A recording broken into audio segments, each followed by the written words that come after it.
Sim, obviously exciting for the organization to be able to bring in a guy like Isaiah. What was this like for you to be able to get a guy like him, specifically him, to come in? Yeah. Anytime we have an opportunity to improve the team, certainly with somebody that we feel fits the organization and also the way we play this well, it's a great opportunity. I'd be remiss if I didn't acknowledge the fact that Mr. Bennett in these types of situations is tremendous. Our ownership group is just awesome. We've been so blessed over the time that we've been here, not just with their support, but with the way that they operate together. They're a great example for everybody in terms of how they operate as a team, supporting one another and allowing Clay to kind of be the person that leads the charge of the group. But days like today aren't possible without that kind of support. And we've been fortunate to have that for quite a while. On the floor, there seems to be a rapport that he builds with his teammates on the bench, the camaraderie he seems to have as well, just on the personal side of his ability to develop relationships. Anything that you have seen or noticed from him? Well, I mean, just following his trajectory and his career over the time he's been in the NBA, his units play well together. He's got a great mentality for the team. I think that his game also makes a difference in that way because he's a connecting player. People want to play with players like that. And he's worked extremely hard to get to this point in his career, and he's still very young. So that's one of the things that we're also really excited about is he's a young player that is still developing, exploring his game, and we're excited to do that with him. Sam, I don't want to assume anything, but I imagine you don't usually fly to people's hometowns to try to acquire them. Is there anything you would say as to the trip and the significance of it in trying to go get him? Well, we've done that in the past, and when we've been in different meetings or settings and things like that. It's something that we've always tried to do, just from a personal standpoint. But in this case, it's similar. It's an opportunity to be with the person, try to hear where they're coming from, what's important to them, and then lay out what it is that we're trying to accomplish and how they fit into that. And I thought I was going to Houston, but it ended up that it was Oregon. So either way, I mean, when it comes to trying to make the team better, the when it comes to trying to make the Thunder better, like, we'll go across the world if we have to do that. And in this case, that was a relatively short trip for what the outcome was. What did you learn about him during that trip?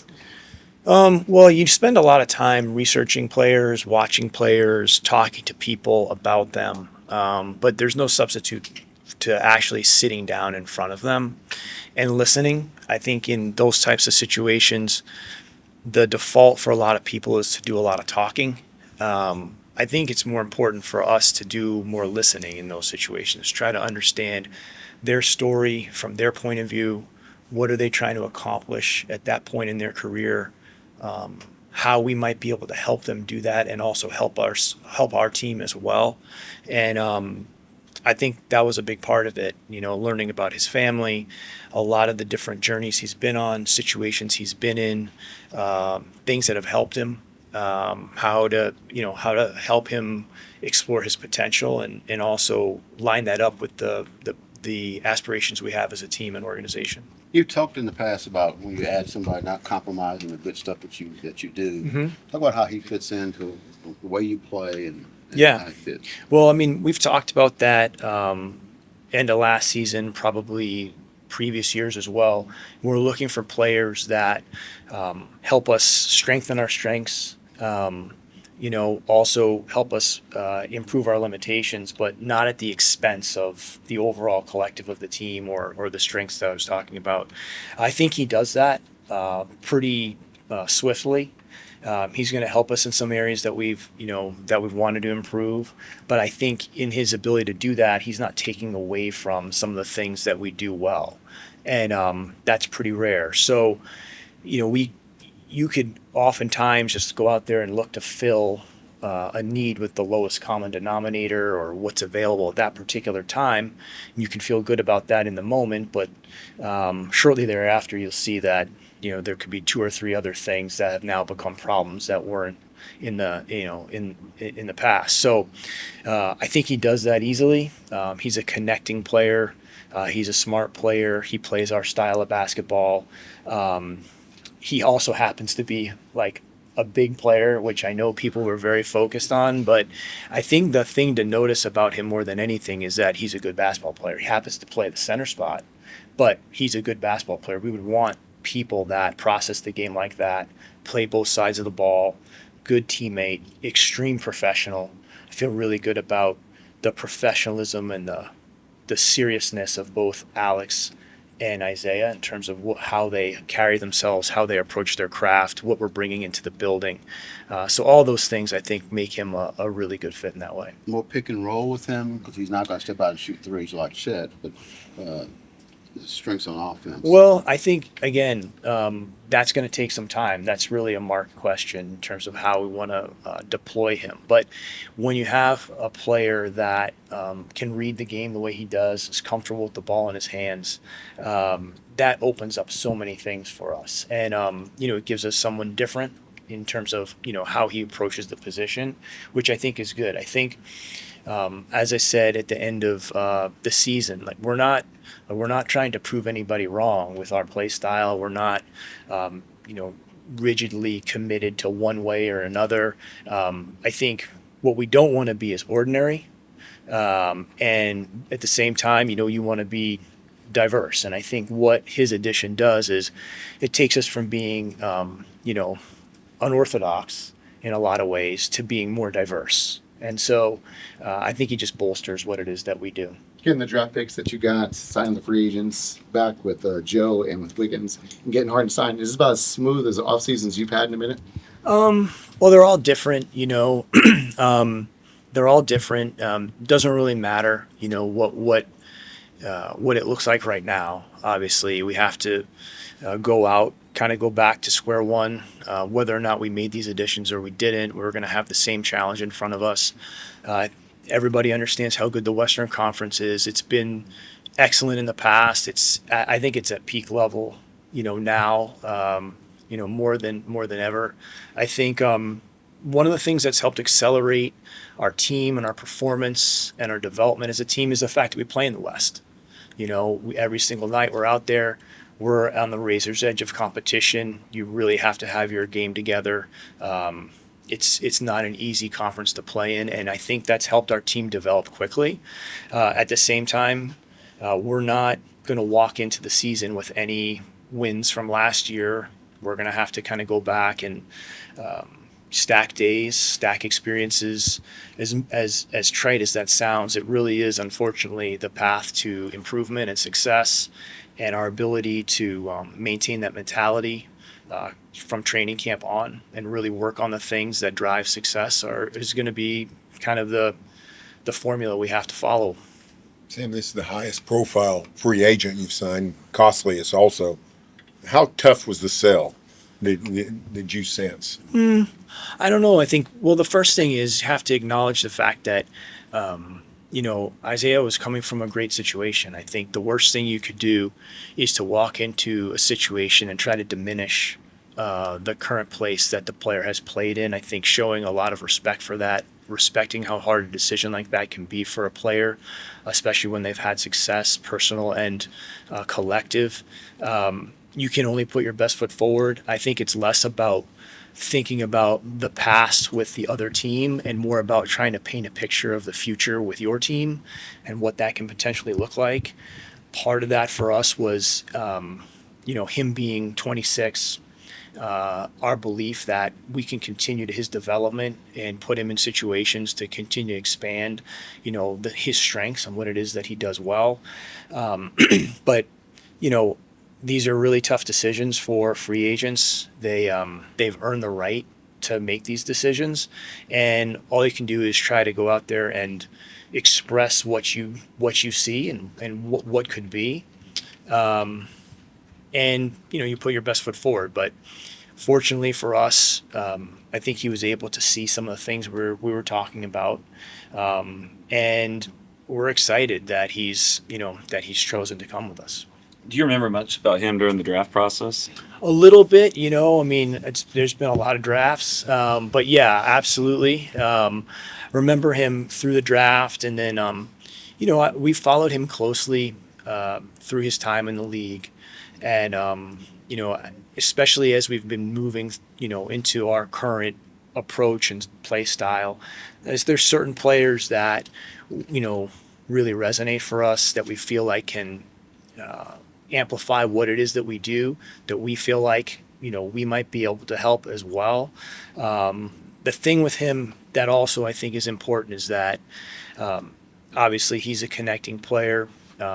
He fits kind of the general style of play, but his game doesn't conflict with the development of our core players. He's in a position, I think Caruso is similar. They both bring things to the team that are very additive, that are true to what it is we want to try to do on and off the court, but they also are not taking away from the experiences that, Shea, Chet, and Jalen are going to have in order to continue on their trajectory. So it's rare to hit all those marks, but Isaiah did that. Is it kind of chip away at that notion small markets can't compete on the free agent market? Guys want to get paid, yes, but they want to win. Yeah, I mean, I know I think the thing that happens in those situations is it's really a case by case situation. And like the way I've always looked at that is there's going to be people that gravitate toward what it is that we're about and trying to accomplish, and there'll be other people that don't prioritize it quite like that, and that's why they call it free agency. It's a decision. It's a freedom of choice. The people that we are really interested in, we're hoping that they resonate with the things that we're about and what we're trying to accomplish. And I wouldn't make it just a totally blanket statement, but certainly history has demonstrated that free agency is not usually something that all markets are participating in. I think we were fortunate in this case because Isaiah is a guy that's come up with a winding path. He's earned everything. He has worked himself into being an excellent player individually, but as I said earlier, his units play really well together pretty much anywhere he's been. And the other thing I really like about him is he's looking forward about other ways he can improve and he can get better. A lot of people would get an opportunity like this and they'd be thinking about kind of the looking back, and I think he's actually looking forward. He's looking about what's next, how do I improve, thinking about how to set up his his home gym and his weight room. Those are the kind of guys we want to have. I always remember when we signed Lou to his first extension, and the first thing he said to me was like, now I can hire my trainer full time. That's when you're investing in the right people. And there's the same thing with Isaiah. Isaiah is saying, all right, well, I've got to get my home gym set up. He's thinking about these are the professionals and the types of people that we want to populate the building with. Caruso, Hartenstein, the other guys that we have are thinking about their profession in a different way. And we want to continue to populate the team with those types of mentalities. Sam, thinking of Isaiah and Chet, just how they might look specifically, just what do you think those two can be together? I mean, I think it's hard for me to sit here and say I know what that looks like, other than to say if you have smart players that are all about the team, something good probably will come from that. Isaiah understands walking in that we have a good team, that Chet is extremely impactful at the 5, but we also have been very open about the fact that we're not married to like one way of doing things, but we certainly know that that's a big part of our formula, and he knows that walking in. We don't make promises on minutes, we don't make promises on roles, we make promises on environment, and trying to put the team in the best position to be successful. And that was he wasn't asking for that either. So I'm kind of excited to see where we end up with the particular group that we have and how it all works together. But I will also say, like, from Isaiah and Alex, like no one's asking us questions about that kind of thing, because I think that demonstrates just kind of where they are in their careers, how they think about basketball, how they process teams, and that's great to have. But we'll look at a lot of different things. I'm sure Mark is always looking at different things, tinkering with different things, and I'm excited to see kind of how it all comes together. But it will take some time. I think that's one thing that we have to recognize. We'll be incorporating two guys into the team that have previous NBA experience, in addition to some of the guys we got in the draft. And we have to give it a chance to kind of coalesce and figure it out. And there'll probably be some bumps in the road, but that's what we have to do in order to get where we want to go. You extended Wiggins Last and one. Joe. I'm just curious, like what have you learned about those two guys that have kind of led them to this point where they get long-term extensions? Yeah, I mean, it's really great to see that. Again, both of those guys have come from different paths. I used this as an example with some people the other day, our coaches for Summer League the other day, about remaining open, remaining non-judgmental, having a beginner's mindset when we're looking at younger players in Summer League. I kind of posed the question that when Aaron Wiggins was playing his first Summer League, did anyone in the room raise their hand and say he was going to be signing a 5-year extension for us in a few years? And the answer is no. Nobody knows those things. So when you go out and watch everybody in Summer League, we're all humans, and people generally want to get to the fastest answer possible with as little as work possible. And that's where we get into these big judgments and plant our flag on things, and hopefully no one remembers when we're so wrong. And Wiggins has really kind of beat the door down. He's been extremely mature. He has taken it step by step. He's got a great mindset for the type of player that he is, and he's earned his way into this situation. Isaiah, very similar. He was without a team there for a second, was cut from Philadelphia, came into our situation with no real, no wind at his back at all. Didn't play right away, was trying to adapt in season to a new team that was trying to find their way as well, and turned a few minutes into a lot of minutes, and became a pretty invaluable player for our particular team. Again, different paths, but we kind of like those types of guys. We tend to do well with them, and that's something that we're not looking for everybody to have everything handed to them. Like I said before, there's no silver platters in Oklahoma City. And we understand that, and that is part of the fuel for us as a collective group. I think Caruso, Isaiah, Joe, Wiggins, Hartenstein, I think all these guys, some of the guys that we've drafted, they're coming from behind. And we like those types of guys. We want to try to invest in those people and put as many of them together, because they're hungry, they're grateful, and they're driven. And those are pretty important qualities for success.